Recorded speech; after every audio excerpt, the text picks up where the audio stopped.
can't help but think as we gather around just as family and friends, how much she would have enjoyed the time together. Amen.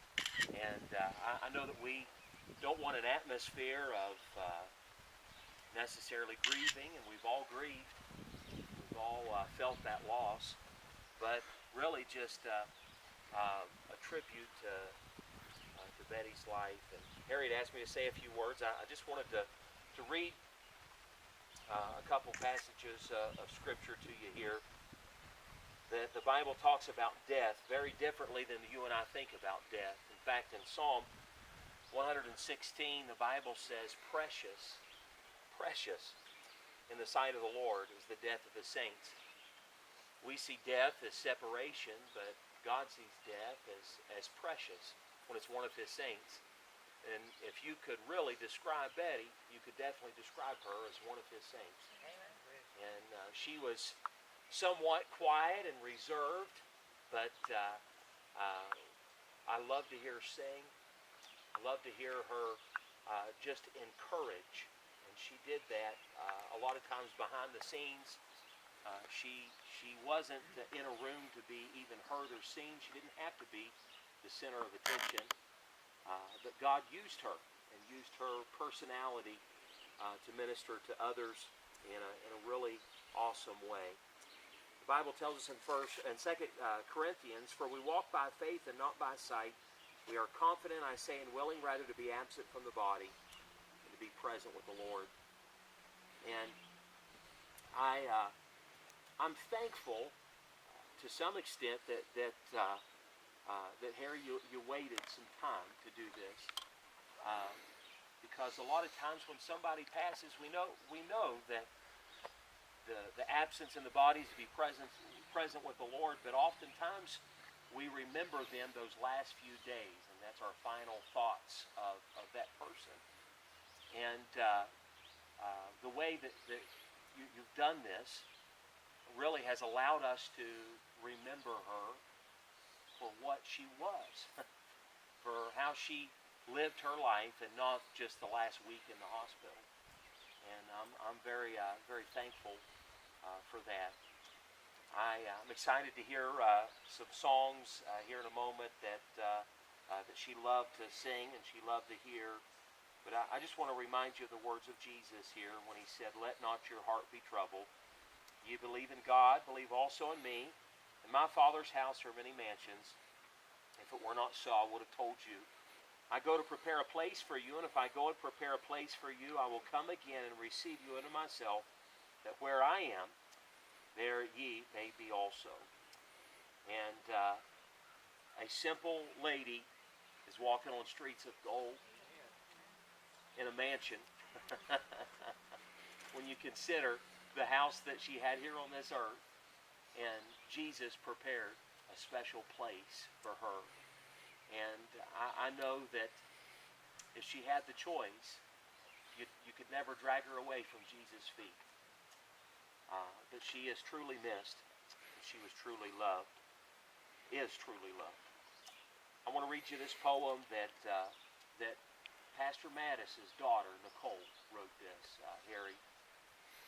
It says, "When my time is over and we must say goodbye, some things will live on long after I die. Bury my heart, but not my love for you. Bury my hands, not what I chose to do. Bury my feet, but not the trail that I blazed. Bury my eyes, not the vision they raised. Bury my shoulders, not the strength they did bear. Bury my voice, not the words I did share. Bury my mind, not the dreams I did leave. Bury my body, but not what I believe." And her testimony and legacy lives on. And it lives on through all those that have known her, loved her. And we have a promise that if we know Christ as our Savior, then there's a reunion day. After however many days or months or years that we are set at Jesus' feet, there's a list of people I'd like to see. Betty's one of them. And we miss her. We miss her. So I'm thankful. I'm thankful for the impact that she had on her family, on her church family, and on her friends. We loved Betty so very much. She was not only just a friend, but she was a sister in Christ. She had such a beautiful spirit. She was a fine Christian woman who dearly loved her husband and her children and her grandchildren and her family and her friends. She worked tirelessly with love at all that she did to help others and prepare for her husband and family if she was not able. She loved the Lord with all her heart and did what she thought was right. She did it with the best that she could do, and she did it well. She is missed, and we have the good news of a great blessing because we will be reunited in heaven with her sporting a new spiritual body, an everlasting body, and she'll be communing with the Father, the Son, and the Holy Spirit. She loves music and scripture, and so this tribute is to her. Pastor already read most of John 14:1-6, but I'm going to continue on where he says, Jesus says, if I go and prepare a place for you, then I'll come again and receive you unto myself, that where I am, you may be also. And he continues and says, and where I go, you know, and the way you know. But doubting Thomas said to him, Lord, we don't know where you're going, or how can we know the way? And Jesus said to him, follow me, for I am the way, the truth, and the life. And no one can come to the Father except he come through me.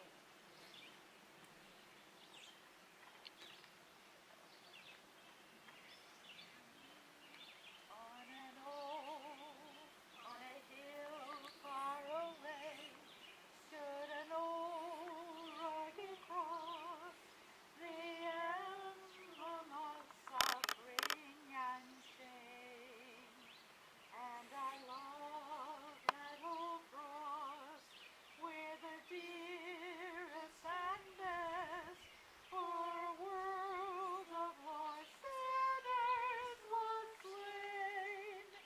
So I'll cherish the old rugged cross till my trophies at last I lay down. I will cling to the old rugged cross and exchange it someday for a crown.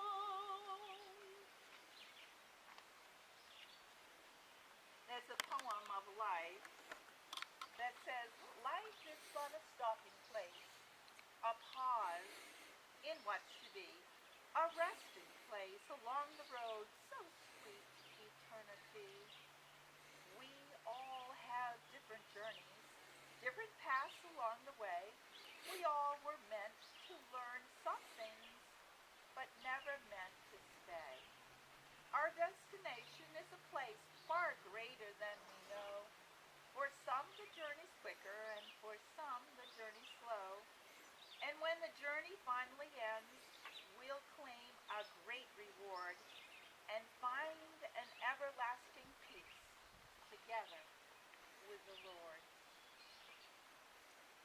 I come to the garden alone, while the dew is still on the roses, and the voice I hear flowing on my ear, the Son of God discloses.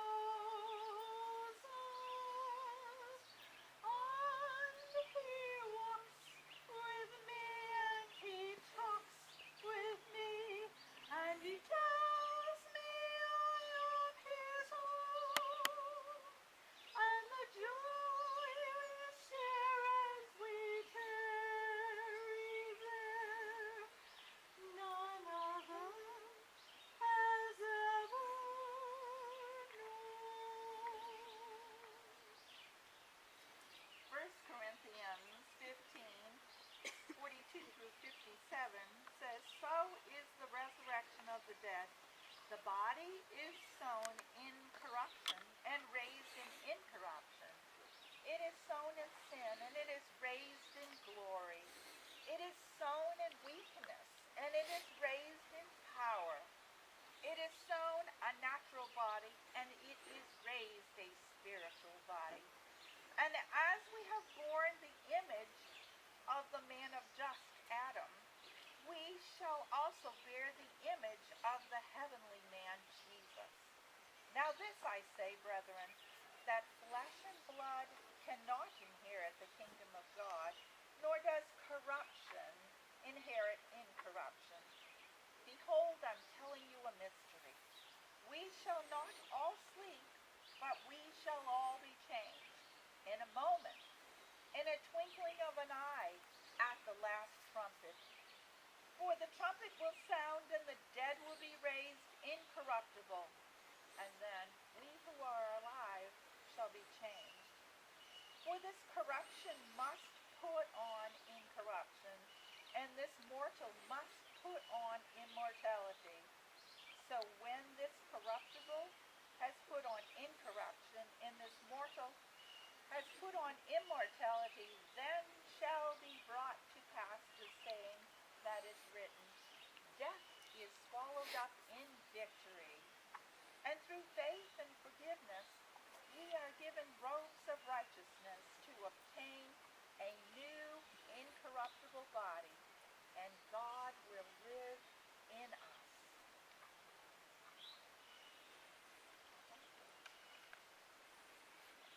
Oh, Him Jesus, He came to love, heal and forgive. He lived and died to buy my pardon, and empty grave is theirs to prove my Savior lives. Because He lives, I can face tomorrow. Because He lives, all fear is gone. Because I know He holds the future, and life is worth the living just because He lives. Ecclesiastes 3. To everything there is a season, a time for every purpose under heaven, a time to be born, and a time to die, a time to plant, and a time to pluck what is planted, a time to weep, and a time to laugh, a time to mourn, and a time to dance. What profit has the worker from that in which he labors, unless they follow God and have satisfaction and joy in what they do? God has made everything beautiful in its time.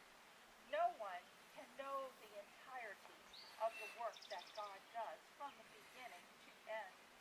We know that nothing is better for them to rejoice and do good in their lives, so that every man can eat and drink and be happy in the good of all his labor, for this is a gift of God.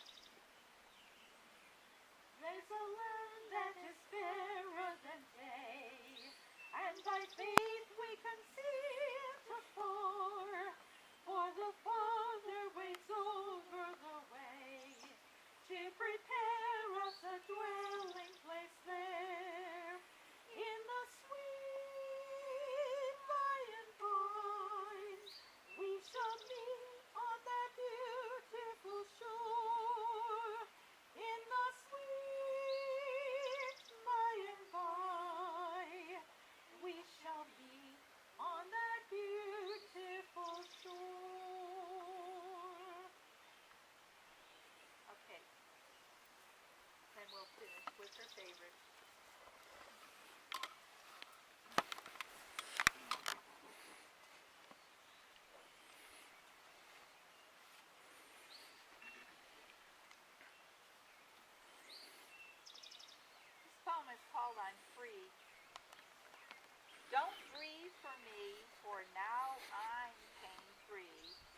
I'm following the path God laid for me. I took his hand when I heard his call. I turned toward him and I left you all. I could not stay another day to laugh, to love, to work or play. Paths left will wait for another way. I found that peace at the end of my day. If my soon parting has left a void, please fill it with remembered joy. A friendship shared, a laugh, a kiss. Oh yes, these things also I will miss. Be not burdened with times of sorrow, for I wish you the sunshine of tomorrow. My life's been full, I savored much. Good friends, good times, a loved one's touch. Perhaps my time seemed all too brief. Don't lengthen it now with undue grief.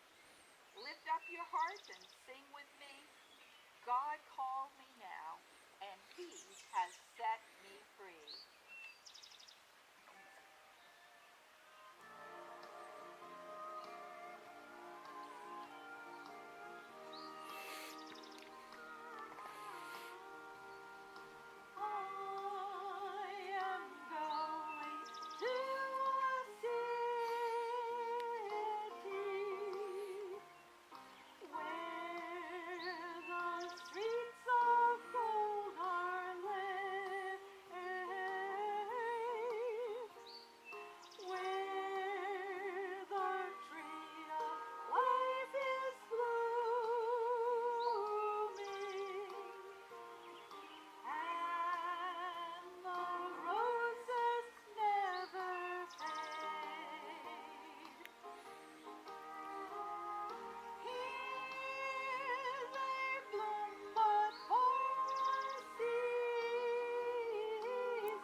Well, we're going to close in prayer, and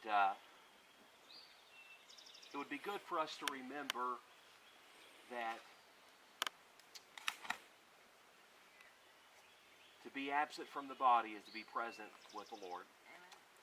That promise is given to those who have accepted Christ as their Savior. That promise isn't just for anybody out there, but it's a specific promise for those that have realized at some point in their life, just like Betty did, that although she was a good woman, she would never be good enough to get to heaven. although she was a good mother and a good wife and a good citizen, she would never be good enough to make it to heaven by her own merit, but she would have to place her faith and her trust in the one that was worthy, and that was Jesus. He's the one who came and who died for Betty. He died for you. He died for me to pay for our sin. And Betty, there was a time in her life where she realized that she needed a Savior, and she called upon the name of the Lord to save her. And the only reunion day that you and I have a hope of is if we know ourselves where we're going to spend eternity. And if there's one thing, knowing what she knows and her faith becoming sight, all of the things that she believed throughout her life actually coming to sight, seeing Jesus, knowing all of the things that she placed her faith and her trust in were true, knowing that today and having the reality and the assurance of that today, if there's anything that she could come back and say, it wouldn't be passing on her favorite recipe. It would be for you and I to have that assurance that we know Christ as our Savior as well. And so make sure today that you have that assurance, the same assurance that she had, that when you're absent from your body, you'll be present with the Lord. So let's have a prayer this afternoon and thank the Lord for Betty and for the testimony, the legacy that she's left us. Lord, we love you. We're thankful so very much for the life that Betty lived. God, I'm thankful that all the time that I've known her, she has been a godly lady. She's been a godly mother and a godly wife. And I pray, God, that the realization that we're laying ashes in the ground, and you tell us that that our bodies will return to dust. It's part of life. But God, we're thankful that that's not where Betty is. She's not in the ground, but she is in heaven. She's in your presence. And we're thankful for that very promise that one day the dead in Christ shall rise first, and we which are alive and remain shall be called up into the clouds to meet the Lord in the air. And you say to encourage ourselves with these words, and so shall we ever be with the Lord. And so God, I pray that you would comfort hearts and help us to rejoice of this life, that this lady that you gave to us for 80 years. And for it's in Jesus' name that we pray. Amen. I am going to a city where the streets with gold are laid, where the tree of life is blooming, and the roses never fade. Here they bloom but for a season, soon their beauty is decaying. I am going to a city